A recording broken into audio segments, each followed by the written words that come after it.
Netcasts you love. From people you trust. This is Twit.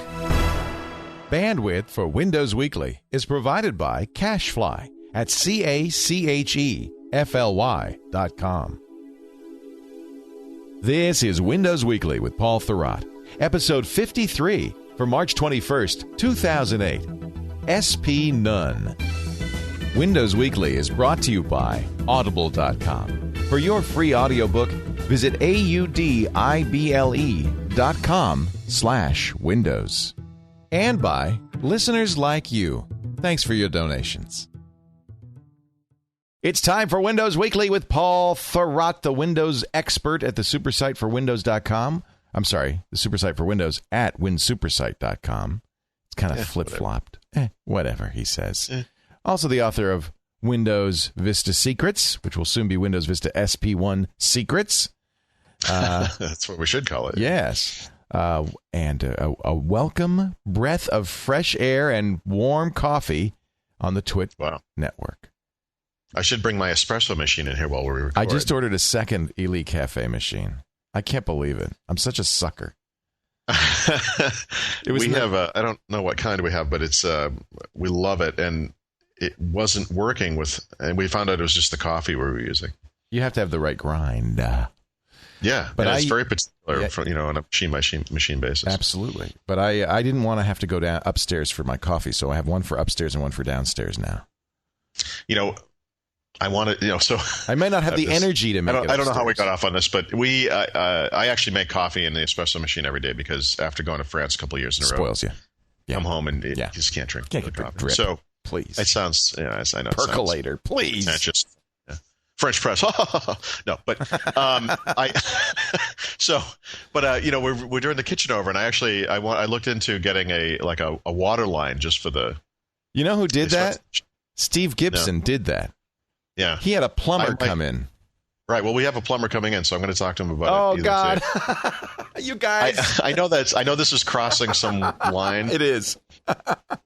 A line I would like to cross. To be honest, I think it's a great thing. I know a guy who owns a coffee, a cafe in Dedham Square, and he has a beautiful, as you would expect, huge commercial machine. And I was saying to my wife, this. I think this would actually just fit. Right in the corner. Think of all the money you'd save. At $4 a latte. That's exactly what she said. At $4 a latte, how many lattes a day would you drink? You'd probably do 3 or 4. They'd probably cost you 50 cents to make. You're saving $3.50. Let's say you're saving $14 a day. That thing costs $14,000. So in 3 years, it's paid for. Right. I'm going to have you mention that to my wife because you don't have to explain it to me. I don't even care that it adds up in any way. It pays for itself in 3 years. It pays for itself. That's exactly what you want. It pays for itself. Now you're going to think I'm crass. First of all, I'm not crass because Ely Cafe is, without a doubt, the best espresso. I mean, there's just not even a question. So actually, that's the coffee we buy. Of course it is because you have good taste. Well, we've been through a lot of Ely is the best. Things. It's the best, yeah. Dr. Ely passed away about a month ago. I didn't know that. But, with all that coffee, he was only, 80, but he looked like he was 130. I mean, it was just amazing. No. Okay, so I'm joking. I don't know how we got on that. I make fun of people who read spam mail and respond to spam mail, or even the mail you get, physical mail that's just ridiculous local business stuff. And I know, there are people out there who just look forward to this, but I actually get the Ely, mailings because I buy all this stuff from them. Yep, me too. And I have to tell you, I am this is one of my little weaknesses, That's no weakness. I look at the machines. I look at the little strength, Paul. Like a brass tamp, device, things like that. You know what I'm saying? I'm an idiot. Have 2 Ely machines. I have 2 Francis's. Yeah. And they're really good. They use now. This is kind of the negative. They although I think for an office it's a good thing. They use the ESE pods. So you buy the Ely Cafe in the pod. Okay. It's fresh because it's sealed. Do you have the option to do both? You could put grounds in it, but it's so much neater for an office just to do pods. And it makes it makes a perfect, the crema is great. It makes a perfect, I think, espresso. That's the thing. That's what you need. And these are good machines with lots of pressure. I'm going to send you. I'll send you a photograph of one of my espressos. Oh, I want to see it. You don't do the little leaf pattern, do you? No, I'm not. No, I'm not like a Guinness guy or anything. I can't do the little designs, but I mean, they're perfect. I'd like to welcome you to Barista Talk today on the Twitter. It's like watching a food show where the guy eats something and he goes, "Oh man, this is so good! I wish you could taste this. It's great." Why do people watch shows like that? Because it makes you feel. You can't understand. It is just a variation of, "Oh man, this tastes really good." I think coffee is nectar of the gods. For a while, I thought I'm going to get off coffee. Everybody goes through that phase. I'm getting off caffeine. But I love it too much. I do switch to decaf after the first couple, Oh, yeah, I don't do more. I just love coffee. I'm not there for the addictive. So Illy has a coffee of the month club. I guess you're a member of this, where they send you the coffee every month. Yes. Yeah. See, this is how I got sucked into this. In the back of the New York Times Magazine this week, free Francis coffee maker if you sign up for 4 cans of Illy a month. So I said, what the heck? Wait, really? Yeah. So we stopped getting the print version, so I wouldn't get that. Yeah, that's where the Kindle lets you down a little bit. That's where yeah. Speaking as long as we're talking kitchenware. Okay. And then we'll get to Windows. Honest, folks. It's a slow week. It's okay. The washing machine story, the dishwasher with the keyboard. Yes. It worked. It worked. Wow. Yeah. So I'm now back to the quiet. You won't hear me clickety-clacketing through the show as you did last week. I'm back to the silent keyboard. It didn't work right away. I had to, 4 days in, I thought, oh, it's dry enough. Plugged it in, it was typing Q. So I thought, there's still a little water left. So I let it. You got to be patient. I waited a full week, and now it's perfect. And there's having spilled many drinks on my keyboards, I'm very familiar with the repeating key. Right. Phenomenal. It's a little short circuit thing. But the key is to put it through the dishwasher. Look, what's the worst case? It doesn't work. You spend $30 and get a new keyboard. But you put it through the dishwasher, and it's pristine. It's beautiful. Now, I've been getting a lot of email about this subject. I got email from somebody who said this doesn't work in a hard water area. Interesting. Because of the mineral deposits. Deposits junk in there. Yeah. I can see that. So it's like when you spill a soft drink, eventually the liquid evaporates, but what's left behind is some sort of sugar. You don't want that. Just no sticky. Good. So, but if that happens, you might want to run it through the dishwasher. Yes, or just stop drinking in the office. That would be the other. Or put no coffee in your delicious Illy Cafe, because why spoil the perfection? There you go. So Service Pack 1. Now on to Windows, ladies and gentlemen. Thank you for enjoying Barista Talk. We'll be back next week. Right. With a discussion of Columbia versus Bolivia. The better bean. And an interview with Juan Valdez. But do you remember Juan Valdez? Who was owned by Microsoft, unfortunately. Yeah, probably is. SP1 is out. See, some people are saying they're getting it in Windows Update. Have you got it in Windows Update yet? No. And this is, I want to test this, obviously, and write about it. And I haven't gone through all my machines yet, but I have been, sort of doing them one by one. And I had one machine that had one of the affected drivers. One of the nice things that happened this week was Microsoft actually documented those infamous drivers that were causing the problems, the reason they delayed Service Pack 1. And I had what I was told was that if you had an affected driver on your system and you needed to update that first, this would show up as a recommended update. Oh. And then after you install that, you would be able to get Service Pack 1. So this actually did happen. It was exactly one of the drivers as listed on their knowledge base article. So I installed it, rebooted, and thought, okay, here it comes. I had the screenshots all loaded up, and nothing. Nothing.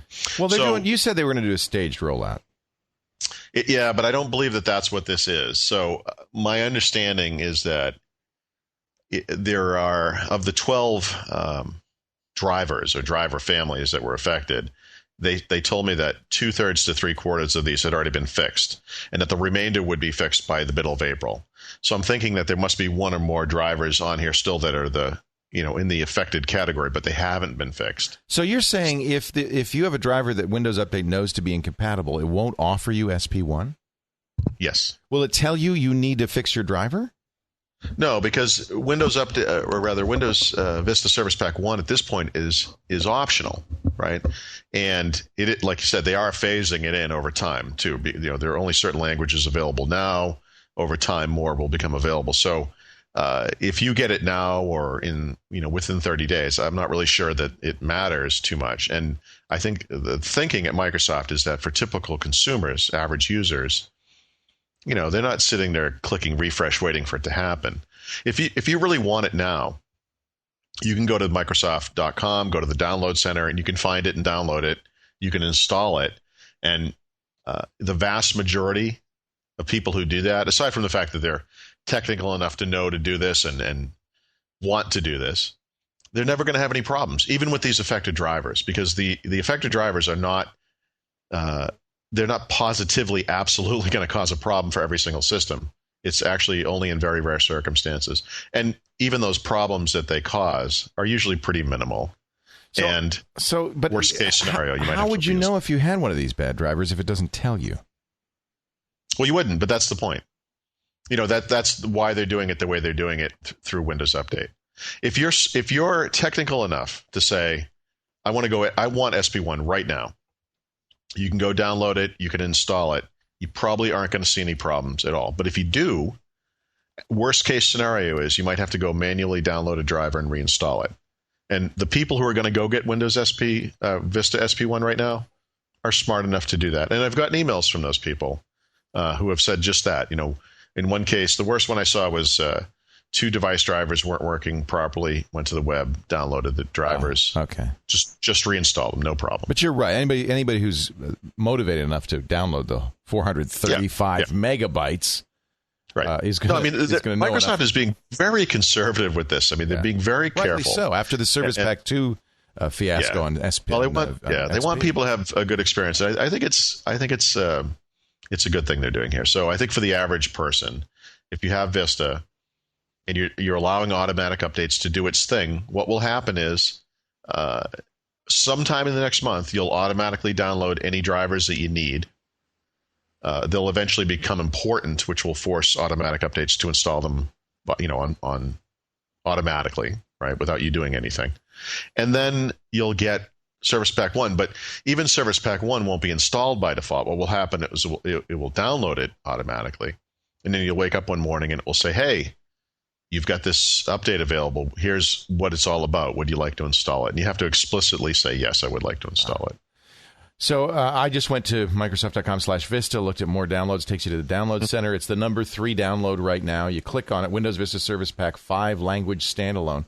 And one of the things they say, it is 435 megs. One of the things they say is, do not click download if you're updating just one computer. A smaller, more appropriate download is available on Windows Update, unless it's not. Unless it's not. Well, 435 megabytes is that's everything. The size. Well, it's everything. It's 5 different language versions. Oh, I see. It's every single update and all the prerequisites. It's a bunch of stuff. Now, if you were to download this, there's no way to know on a system-by-system basis. But if you were to download this via Windows Update, it would happen in the background. You wouldn't even You would typically be interacting with. It would be, I hope, not 435 megabytes. It would be significantly smaller than that. They say it takes 17 hours on dial-up. Yeah, right. As it should. Those people should be. As it should. You should be punished. But yes. So I mean, this is the version that's aimed, obviously, primarily at IT pros, people who are going to be rolling out this thing in their. By the way, if you hear a drilling sound in the background, which you may, I do, as a matter of fact, sounds like somebody's getting dental surgery. I was wondering, are you opening a dental office in the back? Sorry, that's free espresso and oral surgery. Right. That'll be next week's topic. Is this the plumbing? Is this the plumbing going in now for the? This is pre-plumbing. This is the carpentry stuff. Yeah. Oh, you're doing a little remodel. Yeah, we're doing the kitchen. Oh, Chez Thorat. Well, our house was kind of a horror show when we moved in here several years ago. So the kitchen is the one, or was the one room really that hadn't been updated. We had to do the whole thing over. That's actually fun. That's the fun part. Well, it's fun, but we're also living out of our dining room, and we have to go to the bathroom to wash dishes and stuff. And it's getting the kitchen update takes a while too. Yeah. But it's fun. I don't mean it's fun getting a kitchen remodel. But it is fun. Well, it's nice seeing it's transformed. Yeah, it's really fun taking a house and fixing it up and then having it look gorgeous. And you say, the guy's great. He's doing the work. So what am I gonna what am I gonna get on SP1? We'll get back to appliance talk in a moment. But what am I gonna get? Right. Service Pack 1. What are we talking What about? am I going to get? I would say from an experience standpoint, not a lot, right? It's a lot of it is plumbing work. They've improved the performance a little bit, especially with file transfers. They've improved compatibility. They've improved reliability and all that kind of stuff. So it's really a lot of fit and finish type stuff. It is, in that sense, a true service pack, a traditional service pack. There's not, a big new user interface or brand new applications. There's no new media player or version of the browser or anything like that. It's really just a fine tuning and tweaking of the version of Vista that came out a year ago. So it's just a culmination of, a lot of the fixes they've already shipped plus some new stuff. Is there anybody who should not get it? I mean, it sounds like it's something everybody should have, right? I can't. I think we joked about this previously, but I don't want to say, and I can't guarantee that this is going to work for everybody. It's Microsoft and whatever. So software is complex, but they are working hard to make sure that this goes as smoothly as possible. By the way, one of the things that's really notable about Service Pack 1, this is true of all service packs as well, but they highlighted this to me in a conversation we had recently, was that unlike with Windows, where typically people obtain Windows with a new computer, thus the support they receive has to go through the PC maker, Microsoft ships service packs directly to customers. Thus, Microsoft is the one that supports the service pack. So everyone gets free support from Microsoft. That can be email, live chat, or telephone.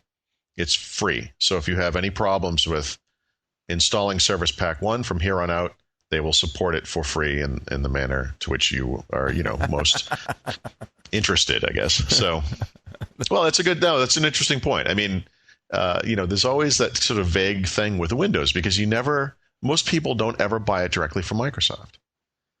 So there is this question. Well, where do I get support from exactly? Right. Well, doesn't Microsoft just say you get it from your hardware manufacturer, not from us? Typically, what happens is anyone you call will tell you that someone else is providing the support. We don't do it. So, yeah. Oh, you're having a problem with Windows? No, Microsoft making Windows. That's your problem. And then Microsoft will say, we don't see a receipt here from selling you Windows. How did you get that? Yeah. Let's flip that switch that turns you off. So, but I think the contracts usually say OEMs are responsible for supporting Windows. Yeah. Yes. Yeah. If you buy a new PC, typically, yes, the support would come through the PC maker. But good luck getting it, is what you're saying. Good luck with that. Yeah. And anyone who's ever been on hold to India knows what a process that can be. You are running Windows 95? Right. I will get my supervisor. So, Bill. Hey, my name is Bill. I am in Madison, Wisconsin. Yeah, no, you're not. Yes, I am. Yes, I am. So get it if it is offered to you, unless it's something. It doesn't seem, I have to say, now that it's been out for 3 or 4 days, it doesn't seem like there are any howls of pain yet.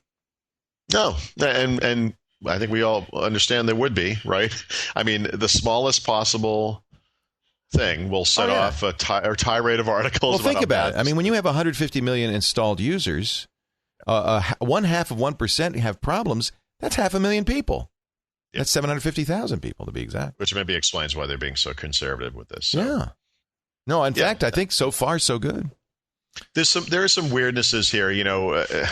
If you happen to be running Ultimate Edition or Enterprise Edition and you have a foreign language pack installed, if that language is not on the list of the 5 that are available now, you can't upgrade to SP1, right? Right. You have to wait till that language version is available, which will be mid-April or soon thereafter, that kind of thing. I mean, there's stuff like that, but again, I think someone who has installed those things, they probably have an understanding that this is a slightly different deal.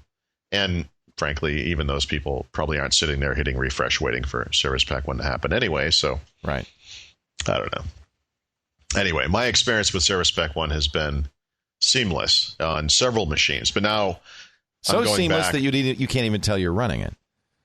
Yeah, I mean, I don't even. It doesn't change really anything, right? It really hasn't changed anything. The only thing I've really noticed, because I do a lot of this, is that in my case, network-based file copy is dramatically faster, and this is true whether you're copying a ginormous file or a couple of files, or more importantly, a folder full of numerous small files, which I do all the time. I copy a version of my website to laptops when I travel. I copy it back when I get back, and it's several thousand teeny files.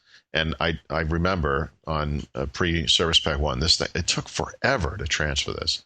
And this has been cut in third easily, the amount of time it takes to transfer that. So that's been a big change. But, that's not really a day-to-day use thing. I mean, you boot the thing up, it looks the same, it acts the same. You don't really notice much. Okay. I'm digging here. I'm digging. Okay. Big announcement. Big announcement from Microsoft. Hyper-V. Yes. Hyper-V is the virtualization platform that Microsoft is starting to push. I need some coffee. I'm sorry.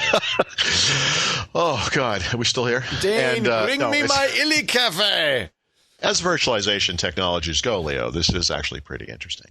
Oh, good. But so this is in replacement of virtual Windows PC, Server 2008. No, okay. So Windows. Let's see. Microsoft has a virtual PC product, right, which is an application run on Windows. It's basically free now. It is free now. Yeah. That's still available. They had a server version of it. They still do, I guess, called Virtual Server, although they won't be updating that anymore going forward, right? But what they have now as a replacement for Virtual Server, which, by the way, is also free, is Hyper-V, which is a component of Windows Server 2008 and presumably future versions of Windows Server. In that sense, it's free. It's, you have to have Windows Server to run it, but that was true of Virtual Server for the most part as well. So, but it is a closer to the metal, sort of more bare bones form of virtualization. It utilizes a hypervisor. It doesn't have this overhead of these device driver, sort of virtualized device drivers and so forth. So the performance will be better. The scalability will be better, et cetera, et cetera. So it's just a better platform. It's closer to what VMware has, although obviously Microsoft is still lacking on the management front and various other capabilities that VMware offers that Microsoft doesn't, but will presumably in the future. The reason this is a big deal, of course, is because it's free now. It's part of Windows. You'll get it with Windows Server. And Microsoft believes, and I think they're right, that by putting it into the operating system, they'll make virtualization more common. That more and more customers will take advantage of it because it's simply there as part of the thing they're already buying. So the problem with it is that, like some of the Windows Vista features that delayed or Vista or were eventually just taken out so that Vista could ship, Hyper-V has been on sort of a different schedule than Windows Server 2008 and has been delayed. So the shipping version of Windows Server 2008 includes a beta version of Hyper-V, not the final release. And Microsoft has pledged that they will ship the final version within 180 days, but August or sooner. So what shipped this week was a release candidate, sort of a near final version of Hyper-V. And obviously you have to have Windows Server 2008 to install it. I believe that I could be wrong about this, but I think that the release candidate actually comes in 32-bit and 64-bit variants, although the actual shipping version will only be 64-bit. So if you have Windows Server 2008, this is something you can download. You can update the components in the system, and this is sort of a preview of how it will work when the final version ships, because that version will be obtained in the same fashion via Windows Update. You can just download the update, and you'll be up and running. So does it run as an application, or is it what does it look? I don't have Windows Server. What does it look like when it's running? Well, it depends on how you do it. So it actually changes Windows Server. It's the type of thing where it basically puts a new layer under the operating system, between the hardware and the operating system. And from within Windows Server 2008, if you're using the normal version of the server, which is the graphical version, the typical install version, it runs as a role. You can administer it as a role, but it changes the way the operating system runs so that you can run other operating systems in parallel with Windows Server 2008. It also supports Server Core, and then this isn't available in the beta, but the final version, you'll be able to install just Hyper-V on the hardware, and that will be the only operating system. You won't even have Windows Server 2000, the full version of Windows Server 2008 on there. And that's a more lightweight version, more easily serviceable, more secure, et cetera. So they have the three different options. You can run it on the full server, on Server Core, or as a standalone server. Cool. That's really neat. Well, it's a server thing. I don't know. But I think a lot of people want to use virtual machines on servers, and I think virtualization is becoming bigger and bigger now that it's supported in Intel hardware. Yes. I think that's great. Right. And on a related note, one of the things that's come up, and I don't know that we've talked about this on the podcast, but there's been a lot of discussion lately, even though this has been available for years, about people taking Windows Server 2008 and running it as a desktop. And supposedly, this thing actually runs faster than Vista, and thus it's the ideal, workstation platform. And that's a bunch of baloney for a variety of reasons. I mean, Windows Server 2008 and Windows Vista are the exact same the exact same operating system. It's ridiculous to suggest otherwise. But I always tell these guys, if you want to be really cool, instead of showing up with your laptop and popping it opening and running Windows Server 2008, what you should be doing is running Hyper-V and then running some other version of Windows on top of that in a virtualized environment. Then you will be cool. But running Windows Server 2008 on a laptop is not cool. It's lame. Yeah. So just so we have that. Just so we know. Just so we know where that stands. Let's be clear. Let's be clear. Let's be clear. Yes. Intel is now going to start selling its Classmate. I want to call the Classmate the OLPC killer. But that would be kind of mean. But it is. Well, it would certainly be accurate. Intel has gone out of their way to fight OLPC. Aside from a very brief period where they were supposedly part of the. They were on the they are on the board. OLPC is the one laptop per child. Nick Negroponte's a dream of getting a inexpensive, at the time $100, now $200 laptop in the hands of children in schools in underdeveloped nations. Intel, it didn't have an Intel chip in it. It had an AMD chip in it. So Intel immediately made something equally cheap running Windows. I'm sure Microsoft was involved in it, called the Intel Classmate. Unlike the OLPC, you can get it in the U.S. now. Soon, yeah, and in Europe, and you just be able to buy it via PC makers soon, I guess. Are you going to get one? Yeah, I will get it to test it. I have to say, I'm intrigued by these ultra mobile computers, right?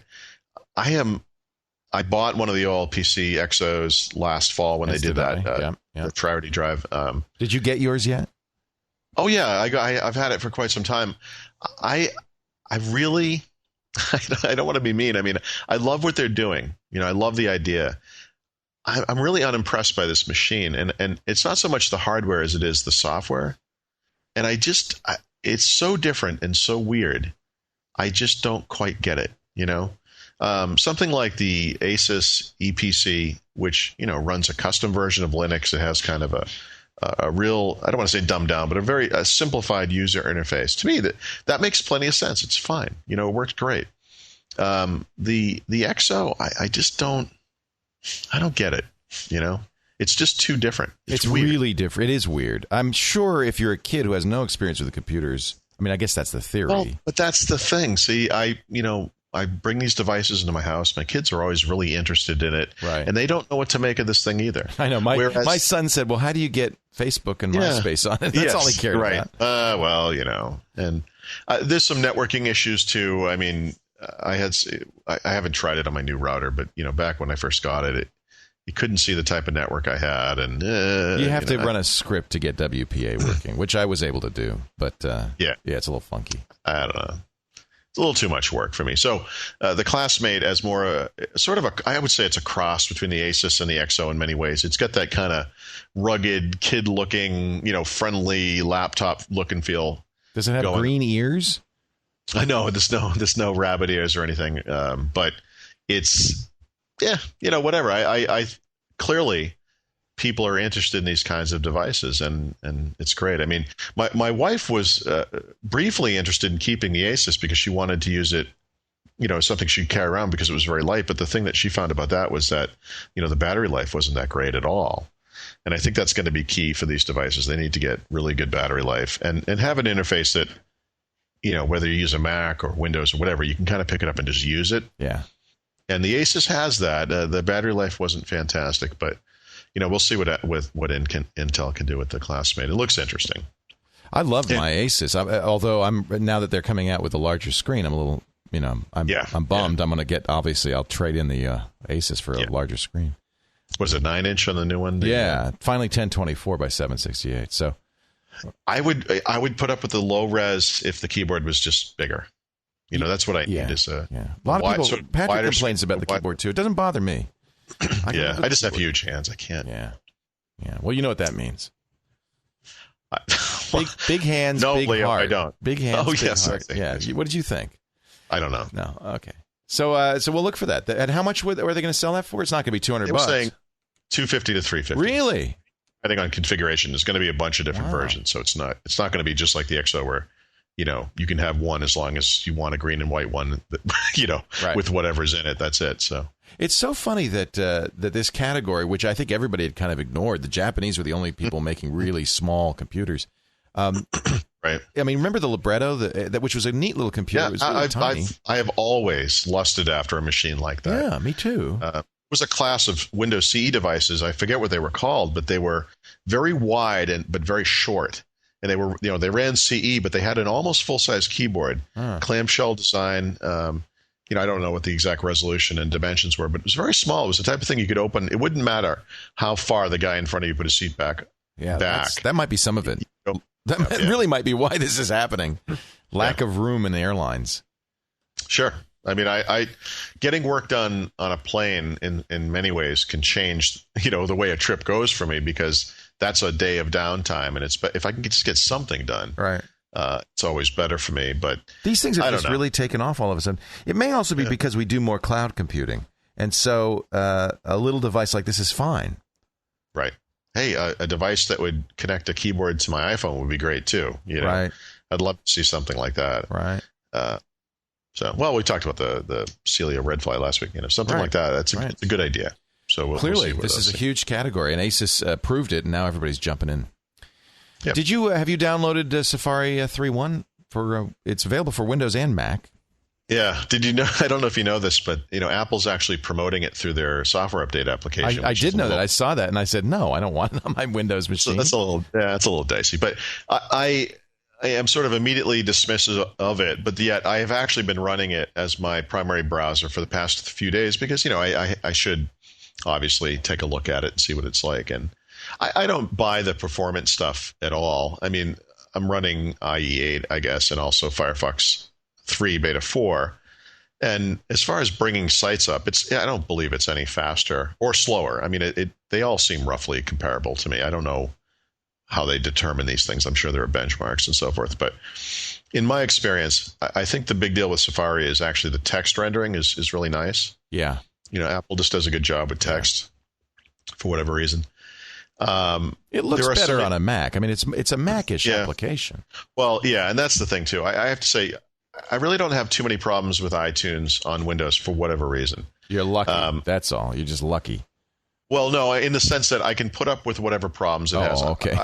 The fact that it doesn't look like a Windows application is not a huge deal to me. I'm okay with it. Right. The Safari thing, though, is difficult because the little buttons are teeny. Yeah. The toolbar is teeny. Yeah.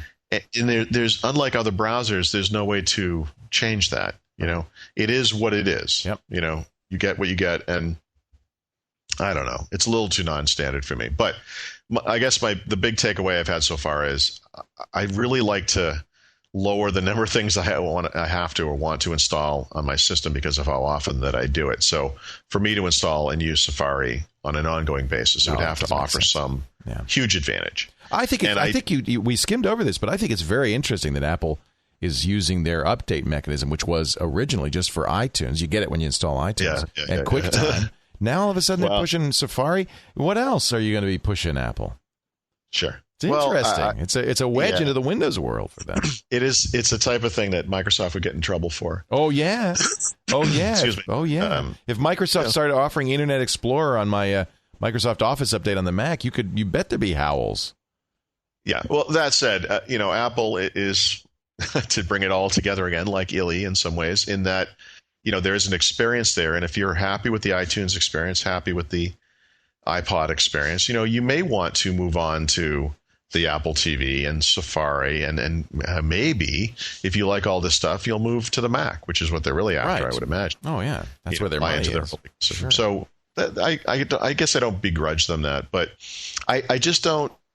I don't see any huge advantage, or maybe even any advantage to using this compared to something like Firefox, where, like Safari, you have to go find a thing, get it, download it, and install it. But the advantage to me to Safari is all the add-ons that are available. It's so extensible. Oh, yeah. Now, have you upgraded to Beta 4 of Firefox? I guess that's the most recent. Yeah, version. that's the version I'm using. Yeah, and I'm not a huge fan of the user interface. Although kills me though, I can't use my extensions. That's what's killing me. So I don't use too many extensions per se. I guess I have 3 installed, and for me, the ones that I use are working. But you said, what are you using? Like, a lot of them. I use a Delicious extension from Yahoo that I really like and need. It's in beta, so I think the expectation. Yeah. And Mozilla, of course, is having a contest now to see who can deliver the best extensions. And one of the things they're opening up this time with this contest is they want to look at existing extensions that have been updated to work with Firefox 3 and take advantage of either Firefox 3 specific features or the new look and feel of the browser. So in other words, extensions that maybe have been around for a little while, but they've been updated so they look cool in the new version. And I think that's kind of a neat idea. Yes, yeah. So, yeah.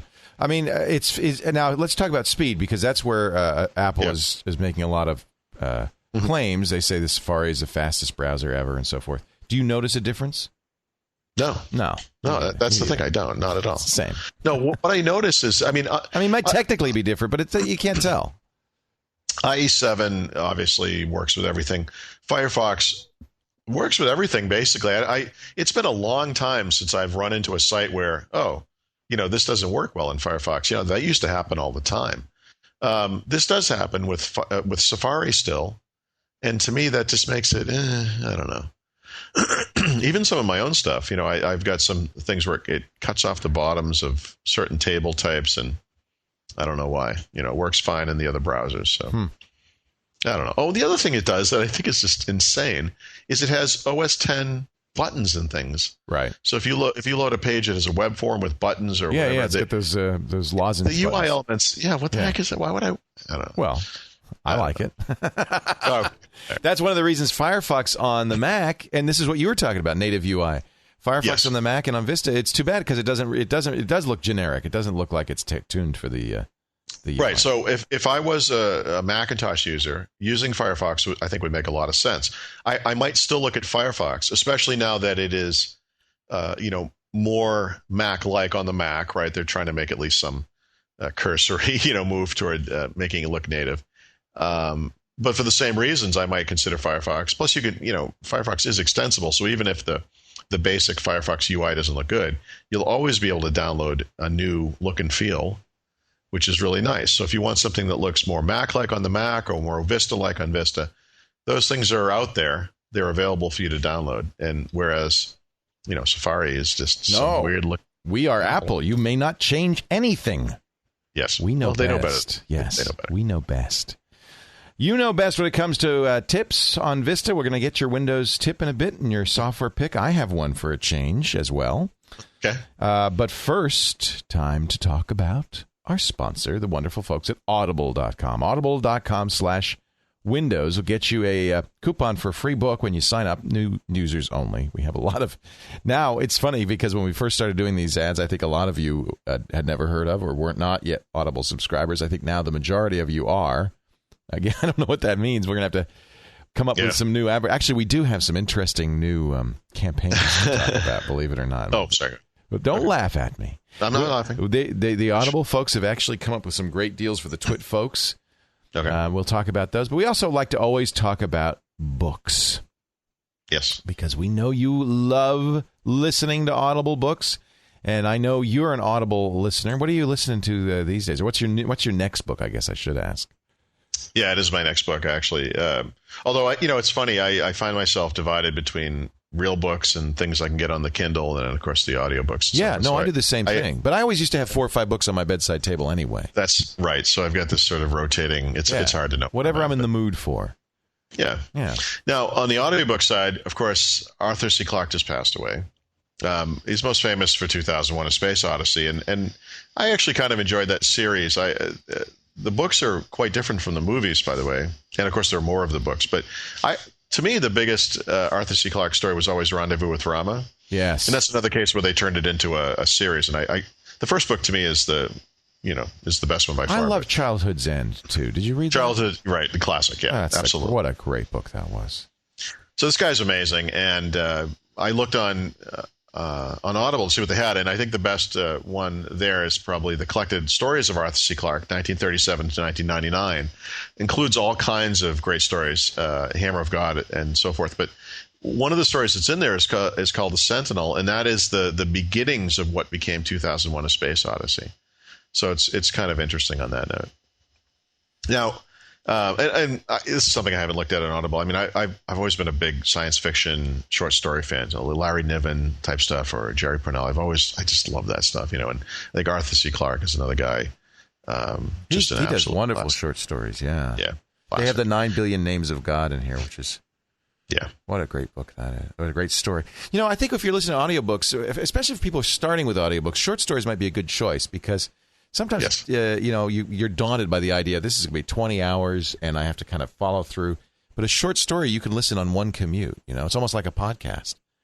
Yeah. So I think that's an excellent choice. The Collected Stories. And I think this is all of them of Arthur C. Clarke from the beginning to his last short story. This is a pretty definitive collection. Yeah. I think he wrote the last one around 1999, 2000.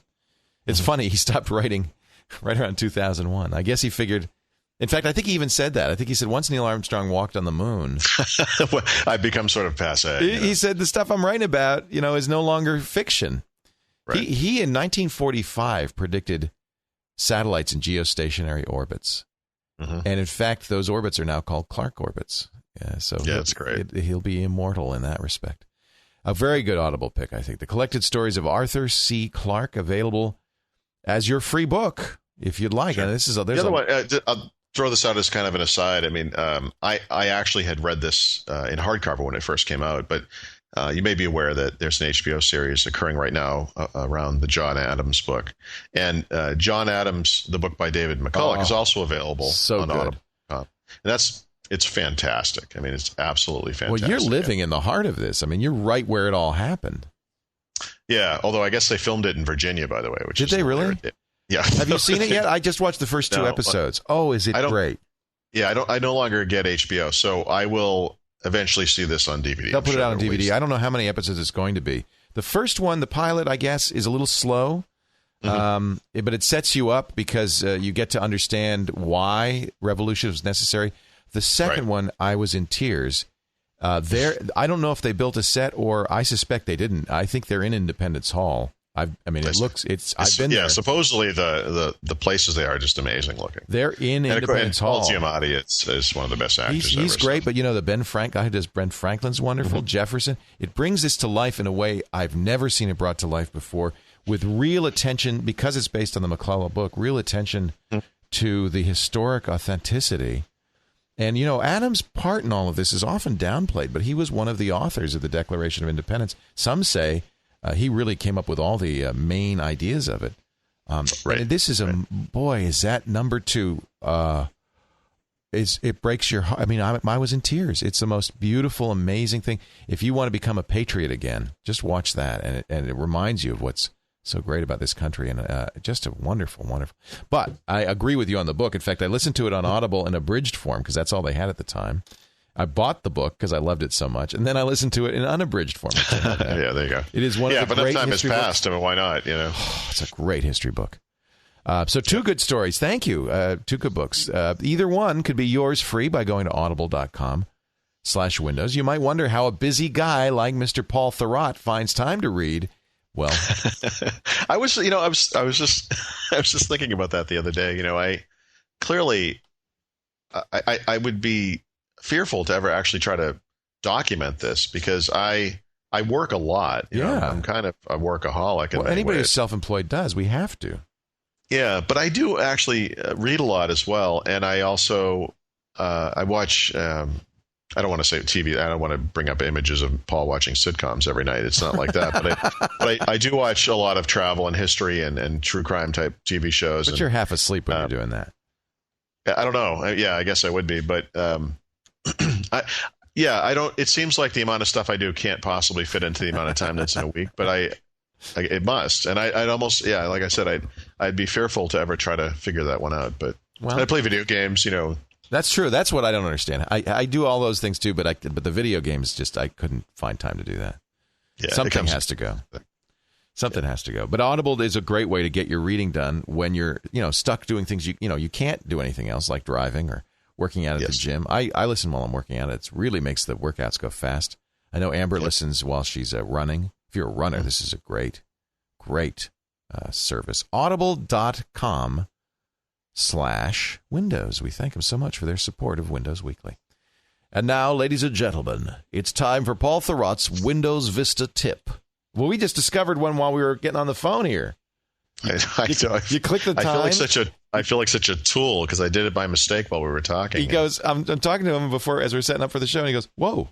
I said, "What, Paul? Whoa, I never saw that before." Yeah, just in case you actually believed I know everything about Windows. Well, then nobody can because there's all these little things hidden in there, Well, I'm going to have to – I just sent in a chapter that included this feature, and, of course, now I'm going to have to fix it. So, yeah, this isn't the actual tip, but I guess we'll throw it out there because it's kind of freebie. Yeah, it's a free. It's a 2-for-1. So I think most people realize that if you click the time in the taskbar in Windows Vista, it brings up this new date and calendar panel, which is really attractive looking and nice. And it has, the date at the top. It's got the month with a grid, featuring the month. It has an analog clock. Below it is a digital version. And then there's a link to change the date and time settings. So the thing I guess I'd never seen before, and I feel stupid about this, but if you click on the month where right now it says March 2008, and there are arrows so you can go back in time or ahead in time. But if you click on the month, it actually changes the view so that it shows a grid of all the months in 2008. And of course, you can click on any of the months, but if you click 2008, it changes to a grid that shows a variety of dates. In this case, 2000 through 2009. But if you click on the thing that says 2000 to 2009, it changes to a grid that goes from 1990 all the way to 2099. That's so cool. And it does it prettily. It slides in and out. I like it. Right. It does it with a nice visual effect. And so you could actually, if I don't know why you would want to do this, but you could go to December 2099. And actually, that's as far as you can go. So I guess that's the lifetime expectancy of Windows Vista right there. Well, December 31st, 2099. Okay. That's too bad. Because on a Mac, you can go to 2100. But okay. Exactly. Yeah, that's right. Exactly. Because this guy. Well, Mac OS 10 Leopard supports 2100, so therefore the Mac is superior. I don't know that for a fact. It might well stop. I'm saying that now because otherwise I would have gotten that email. You will. Well, now you won't. Because some Mac guy's frantically checking the calendar. I'm sure we do this. I'm sure we can do that. Yeah, definitely do that. You know that Apple fixed the year 2000 bug before any other PC maker. Actually, Apple's going to have a problem as with all Unix operating systems. I don't know if Windows will have this problem in 2038. Yeah. I'm long gone by then, but I just thought I'd mention it for my kids. What's going to happen? Well, the Unix dates are 16-bit, I guess, and the epoch begins January 1970, so they can only go. Is that 16 or 32-bit? It might be. Maybe it's 32-bit, but after 2038, it'll roll back to January 1970. Wow, which I wouldn't mind. I'm going to guess that in the next 30 years or whatever that is, that they have some time to fix that, solve this problem. Well, you know how it is, though. It's not a crisis until it's 2037. Right. And then all of a sudden it says, everybody goes, oh my goodness, what are we going to do? Hey, if they can fix the year 2000 bug or whatever. They did too, didn't they? I remember we were ready at Tech TV. We were ready to be up all night. We had sitting in the bunk waiting for we had a desk. We were set ready and we were on call because, who knew? It could have been the biggest disaster to hit information technology. Sure. And I was at a New Year's party. I kept calling in. Thinking, is it all right? Is everything all right? I kept calling in, but the phones wouldn't work. Turned out nothing happened. So now you had another tip, I think, prepared. Oh, I do. This one is actually from a reader. I thought this was kind of interesting. Romy, I don't have any further name data there, but from Romy, who wrote that you can go to a certain location in Explorer and recover images from Photo Gallery. So if you're using Windows Photo Gallery or Windows Live Photo Gallery, you know that you can go in and you can edit photos in certain ways. So you can, apply fix red eye, crop the picture, change the detail, color, exposure, etc. When you do that, Windows Photo Gallery makes a copy so that your original is not overwritten. And from within the user interface of Windows Photo Gallery, it's not too difficult. You can go in and you can revert to original, but then that will overwrite the change file. But if you want to have access to both, there's actually a location you can navigate to, so you can go get your original image, and that way your edited image will be in the file system back where the original file used to be, if that makes sense. Yeah. Right. So you import, pictures from your camera. Maybe they go into your pictures folder somewhere. You edit them in Windows Live Photo Gallery or Windows Photo Gallery. The versions in that folder are now the new versions, but it has made backup copies. And what is documented is how you go find those original images. So I'm going to give you the simplest way to get to it. The version I got used some sort of a longer string, but if you navigate into your user folder, right, typically see users / in my case Paul, there are hidden folders under there, and one of them is called app data. This used to be application data in earlier versions of Windows. There's a lot of stuff in there, including the Mozilla, Firefox, user settings are in there, and so forth. App data / local / Microsoft / Windows Photo Gallery. And then you'll see a folder in there called Original Images, and that has all your original unedited images. Wow. This is where they get backed up to. And you can actually just type this string into your into the Run menu if you have that enabled, or in Vista, you can type it into the Start Search, the Start Menu Search block. You can just paste that right in. It opens the Explorer window, and you can access your unedited original photos. That's very handy. Yeah. Do they not document that that's where they're sticking them? I don't believe so. I've never heard this before. They really ought to tell people. I didn't know this. Yeah. They really ought to mention that to people. Well, I think that what they're thinking is that for most people, what you want to edit your images and then you're done. Right. You may want to go back maybe and revert them to the original. So they give you that in the user interface. But actually, in some cases, I can see where it'd be nice to have both the original and the edited version side by side. I know that certain photo manipulation applications actually do it that way, but at least Microsoft does back them up. So this is a way to get back to those originals without overwriting your edited version. Cool. Yeah. Very cool. I thought that was kind of nice. All right. That's our tip. You got a pick for us, sir? Yes, I do. We previously talked about the Windows Live suite, and I mentioned Windows Live Writer as part of that, but I've been, ever since I switched over to the SuperSite blog, which runs on Community Server, I've been unable to use Windows Live Writer, which I love. And I got in touch with the guy who runs the server at Penton. I asked him, am I missing something? Is there some reason this thing won't connect? And it turns out we had something misconfigured. It was our fault. So he fixed that, and now I've been using Windows Live Writer for the past week or so. And I got to tell you, I love this thing. Yeah. And the reason this is if you're a blogger, this is what you mean. Yeah.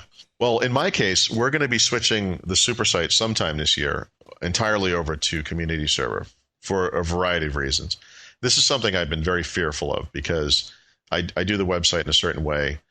Frankly, the performance on the blog side hasn't been great. Really nervous about this. But obviously, with the SuperSite, it will be on different servers. The performance isn't going to be an issue. But the way I update the site is going to be completely different. And the Community Server web-based stuff is okay. But being able to do this in Windows Live Writer, this is like having Microsoft Word. And I kind of and I formulate it however I want. Now, it's important to note that this thing isn't designed for Community Server specifically. It works with virtually. Oh, I use it with WordPress. Every it works plugin. Yeah, it works with Blogger. Works with, obviously it works with Microsoft stuff too, but it works with virtually anything that's out there for blogs. And it's wonderful. It's just wonderful. And so I'd like to just highlight that this week as sort of the pick of the week. The other thing I'd like to mention, because we've talked about this stuff in the past, is that two of the applications I use related to DVDs have been upgraded in major ways recently, and it's worth knowing that and going to get the updates. One is Handbrake, which was updated to 2.4. kind of a big update. They've been playing around with the UI. Handbrake is an application that always worked better on the Mac than it does on Windows. Yeah. And I have to say, as of 2.4, they finally good. have gotten it so they work just as well on each one. It's such a useful program. I think that's great. They fixed a lot of UI problems there. Really nice on Windows now. The other one is Slysoft AnyDVD, and this is the application that takes off the copy protection of DVDs, but it also does some really useful things like allow you to skip over all that baloney that's on the front of DVDs, so you don't have to watch all the previews. You can either automatically jump right into the movie or just jump right to the title DVD menu. Right. Big upgrade there. They did some stuff around Blu-ray, which I can't test because I don't have a Blu-ray player on. They cracked BD Plus, which kind of is amazing. Yeah, so I guess I'm going to have to start looking into Blu-ray players now for my PC. This is something I hadn't really been thinking about, but I'll have to take a look at it. I just plugged in my Xbox HD DVD player to the PC to see how things were going there, before I throw it in the trash. Right. And that stuff all works fine too. So that'll be nice for those poor guys that invested in that. Throw it in the trash? You're not going to throw it in the trash, really, are you? Well, what am I going to do with it? If anybody wants my HD DVD player and the but don't you have any movies left? Oh, you only have 2. I have 2. Yeah, I think 2. What are the 2? I have King Kong, and I think it's the first Bourne movie, Bourne Identity. Right. I think those are the 2. It's funny because Netflix said they're going to stop sending HD DVD movies out, only Blu-ray movies, and I just got Elizabeth on HD DVD, so I'm glad I didn't throw out my HD DVD player. I still may occasionally find it useful. Excellent. Well, I'm going to get rid of mine. So, are you really? Wow. What am I going to use it for? It's I don't know. It's a hunk of plastic. I don't know. So if anybody wants it, just write me an email. You're not going to put it on Internet Dash Nexus? Yeah, I just get rid of it. It was too noisy anyway. Who wants it? Actually, connected to the PC, I don't really notice it too much. But adding it to the cacophony that is the Xbox 360. That's true. Yeah. Hey, I got mine back, by the way. They fixed the red ring of death. No red ring. It's working fine. What? In a little bit of hubris, Microsoft had a red ring of death on an Xbox 360 at the Game Developer Conference this past week. Yeah. Did they really? One of the demo machines red ringed on them. It's good stuff. That's got to hurt. Oh. It should hurt. They should be punished. It should hurt. That's true. It's man. All right. Well, we're done here, I believe. If you I've had enough of you, sir. Goodbye. All right. We'll be back next week. We're going to take a little hiatus when I am in Australia, but we have at least one more show, maybe 2 more shows before I go. And we will get those out, and then there'll be a week or 2 off for not just you, but a lot of shows. So, yeah, maybe we can do something to fill the time there a little bit. Let's figure out if we could pre-tape something. I would like that. Puppet show or something. A puppet show would be great. Tree recital or something. Yeah. We could do, we could do our Bill Gates impressions. That's always fun. Play the scene from the South Park movie where they bring in Bill Gates to fix Windows. Yeah. Hey, I'm here to fix your Windows.